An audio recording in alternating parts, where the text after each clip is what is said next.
pourquoi vous avez choisi de jouer, d'accepter ce scénario et de jouer Pierre dans le film de Denis Imbert? L'histoire, en fait, j'ai lu les Chemins Noirs avant. J'avais lu ce bouquin en une journée, je l'ai dévoré, et ça m'arrive rarement, mais je l'avais posté sur Instagram en disant si vous voulez lire un livre un peu singulier, évidemment il y a plein de fans de Sylvain Tesson, mais celui-ci je trouvais qu'il avait quelque chose de différent encore des autres. Et je l'ai posté, et 15 jours après, Denis Imbert m'appelle en me disant j'ai acheté les droits et j'ai adapté ce récit, est-ce que ça t'intéresserait de le lire? J'ai dit évidemment oui, ça m'intéresserait. Et j'avais déjà très envie de partir, moi j'avais très envie de me perdre sur les chemins un jour. Sur quel projet, j'en savais rien, quel support, cette idée en tout cas de marcher dans un film, cette idée de faire le point tout en continuant de faire mon travail, ça me plaisait bien. Et je trouvais que ça s'y prêtait bien avec ce projet-là, donc j'y suis allé. Vous avez ce côté aventurier que le grand public, du coup, ne connaît pas forcément. Quand on pense à Jean Dujardin, on pense pas forcément. Alors on pense à quoi alors? Eh bien, alors nous, notre génération, c'est ce qu'on se disait tout à l'heure, on pense forcément à Brise de Nice. Ah, on pense à la comédie, oui. C'est la comédie. La comédie, c'est normal. La comédie, elle colle toujours un peu trop, ouais, un peu plus. Enfin, moi, il n'y a aucun problème, je cohabite très bien avec mes clowns, hein. Mais alors, j'ai un rapport, moi, à la marche qui date qui est assez ancien, en fait. J'ai commencé à 13 ans, 14 ans. J'étais scout. J'ai encore mes copains scouts. Je pars tous les ans avec eux, d'ailleurs. On est 5-6 copains à se retrouver tous les ans et j'aime bien marcher. On a fait le chemin des douaniers, on a fait la vallée des merveilles, la côte d'Argent, et j'aime bien marcher, me perdre avec eux et avancer. Donc ça me semblait assez cohérent. Après, de là à dire qu'on est des aventuriers, non, tout ça est quand même très maîtrisé. Tesson est un véritable aventurier, voire casse-cou. Moi, je suis un rêveur. Voilà. Et alors justement, les Chemins Noirs, pour Sylvain Tesson, c'est quasiment son aventure la moins extraordinaire, la moins impressionnante après l'Himalaya et tout ça. Et pourtant... c'est la plus intime. Voilà, c'est ça. Ouais. Oui, c'est la plus forte, c'est la plus intime. Je pense qu'il a été d'ailleurs un peu surpris de voir l'adaptation, à mon avis, à l'écran, parce que peut-être qu'il n'avait pas prévu d'avoir livré autant. C'est sûrement une des plus intéressantes. J'ai pas lu tous les récits de Sylvain, mais en ayant lu Les Forêts de Sibérie, Bérésina ou même dernièrement Blanc, je trouve que c'est effectivement sûrement son trajet le plus intime. Déjà parce que c'est celui où il doit, pour le coup, réparer à la fois son corps, son esprit, son âme.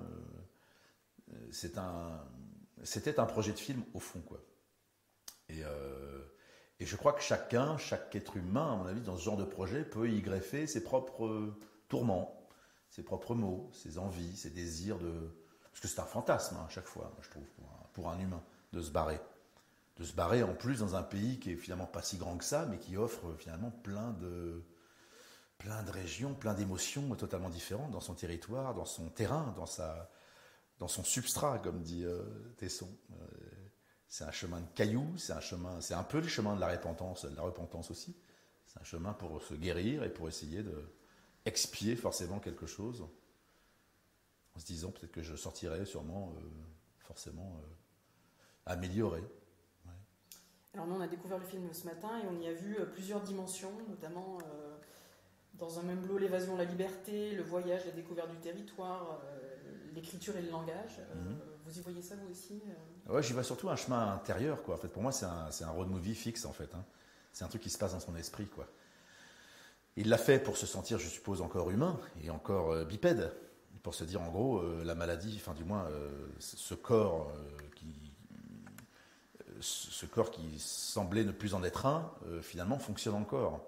Donc, je pense que de kilomètre en kilomètre, il avait besoin de se prouver qu'il était encore là. Et il se faisait cette promesse-là. Mais je pense qu'au fond, le chemin, il est beaucoup plus interne. Enfin, moi, c'est ce qui m'a plu là-dedans. C'est ce que l'affiche ressemble à ça, d'ailleurs. Finalement, on voit un petit homme sur l'affiche qui marche, parce que c'est pas tellement ça. C'est pas Into the Wild, on n'est pas en train de découvrir des espaces complètement fous, encore que la France nous offre la possibilité de s'émerveiller, mais c'est surtout un chemin très, très intérieur. C'est comme un pansement, quoi. C'est une envie pardon pour l'expression, mais de tirer la chasse, quoi. J'étais ça, il faut que je passe à autre chose, je l'évoque à un moment dans le film, il me dit, vous allez parler de cette chute, je lui dis oui, et possiblement de ses bienfaits, quoi. Et ça, c'est quelque chose qui m'attire véritablement, moi. envie peut-être un jour de tirer la chasse aussi, de me barrer une fois de plus, tout ça, en étant au contact des gens, hein, bien sûr. Il n'est pas question que je me fasse mal et de faire n'importe quoi. Mais me retrouver 8 heures à marcher un jour, me retrouver tout seul un soir en train de manger, me réveiller tout seul et repartir, c'est effrayant et en même temps c'est très séduisant. Et se glisser dans la peau de Sylvain Tesson et de son corps abîmé, c'était difficile. Alors ça, je l'ai évacué. Pour moi, je m'appelais Pierre, je ne m'appelais pas Sylvain. Je pense qu'en fait, dès lors qu'on décide de faire une adaptation, on change de support. Donc il n'est pas question que je fasse une espèce d'avatar de Sylvain Tesson. Déjà parce que les gens seraient de toute façon forcément déçus. C'est très difficile d'adapter toujours un récit, une œuvre, un roman, parce qu'on ne sera jamais aussi bon que le fantasme ou que la pensée des gens. Faut pas rêver. On a encore cette phrase un peu con d'ailleurs, un peu idiote, de certaines personnes qui disent c'est moins bien que le livre. Je dis oui parce que c'est un film en fait. Pardon, mais en fait c'est pas un livre. Et pardon, j'étais pas dans ton esprit. C'est une proposition d'un récit. Il faut que tu fasses le changement dans ton esprit. Si tu es décidé, si tu arrives en disant je veux retrouver le livre, tu seras déçu. Ne viens pas voir le film. Ne viens pas. Si tu es ouvert, alors là, peut-être qu'il peut se passer quelque chose. Mais laisse-toi faire. Mais c'est autre chose. Donc, c'est pas Sylvain Tesson, c'est Pierre. Oui, c'est un auteur, c'est adapté. Il y a évidemment un lien entre nos histoires, mais je n'ai jamais voulu jouer Sylvain Tesson. Ça aurait été indécent, ça aurait été stupide. Et voilà.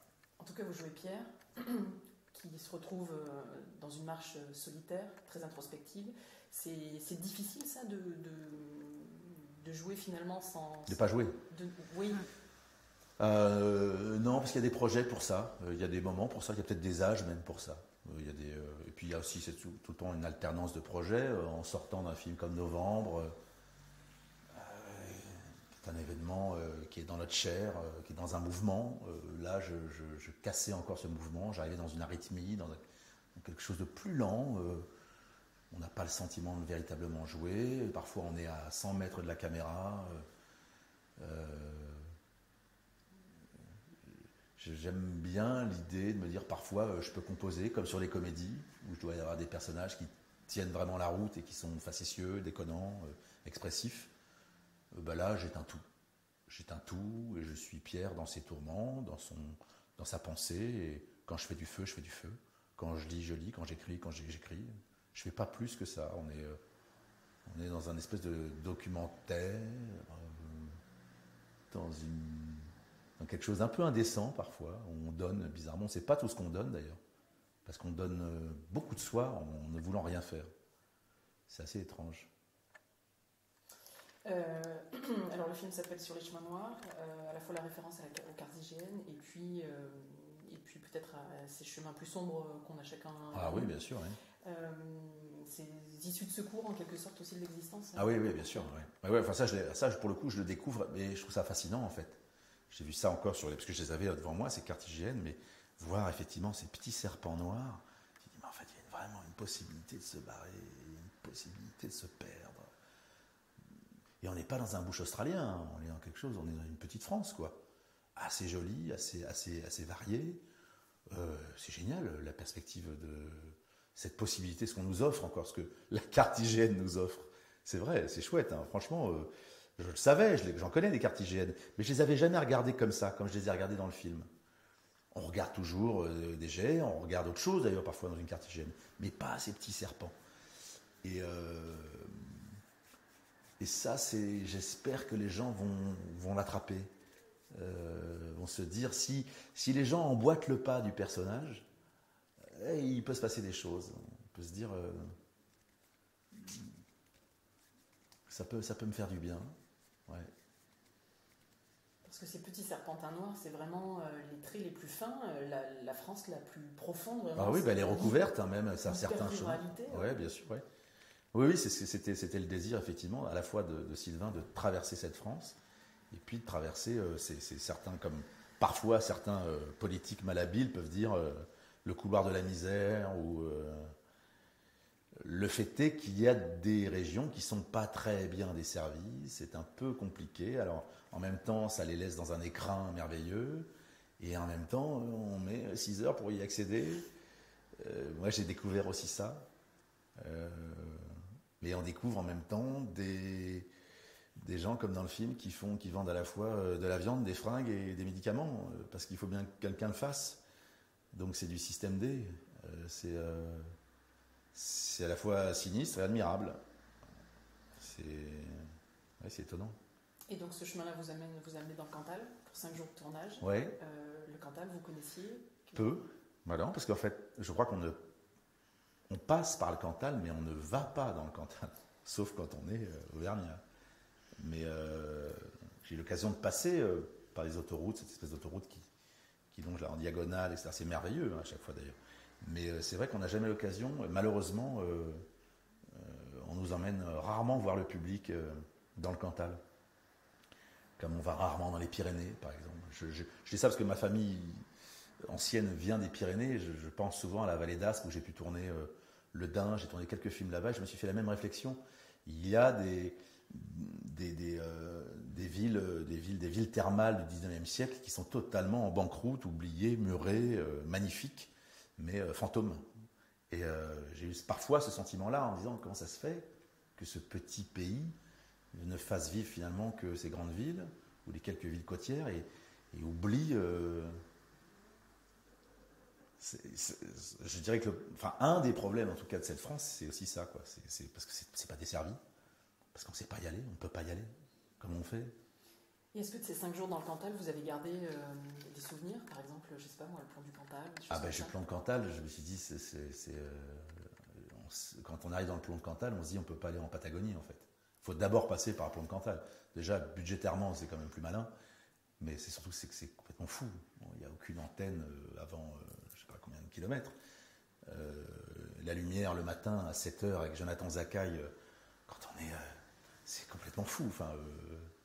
Moi, j'ai découvert vraiment une région et surtout, on voyait les sentiers, je voyais les sentiers à moyenne montagne. C'est ce que j'aime le plus, parce que dès qu'on est à 2000 mètres, on est dans le caillou, c'est un peu l'Afghanistan, quoi. Il fait plus froid, c'est plus aride. Pas aride, mais c'est pelé, quoi. Et dès qu'on est... Et j'ai eu le sentiment que le Cantal offrait une espèce de... Entre 900 et 1000 mètres, comme ça, des espèces de balades où tout était possible. On pouvait aller à droite, à gauche. Donc c'est un truc que j'imagine l'année prochaine, à mon avis, je risque de me balader dans le Cantal et m'y perdre. Et je pense jamais me perdre dans le Cantal, en fait. Parce que je pense que je taperai à n'importe quelle porte en disant j'ai un peu faim ou j'ai un peu soif et je pense qu'on me donnera un peu à manger et un peu à boire. Vous avez ce très bel échange aussi dans le film avec cet agriculteur. Ouais, il est super, il est formidable. C'était dans cet endroit-là, c'était formidable. Ouais. C'est des belles rencontres comme ça. Oui, on est entre le documentaire et la fiction. On a l'impression qu'il sort d'un documentaire de Depardon. Il est plus que réel.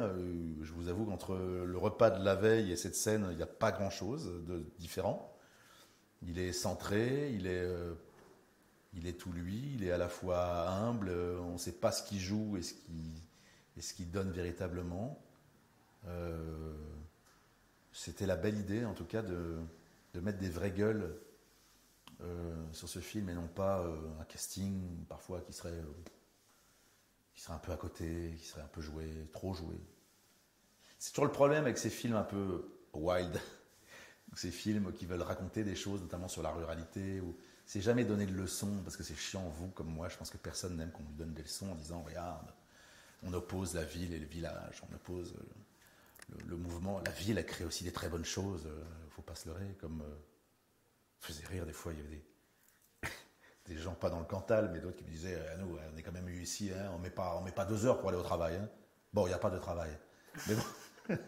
Et ça me faisait rire, c'est que je suis toujours pareil.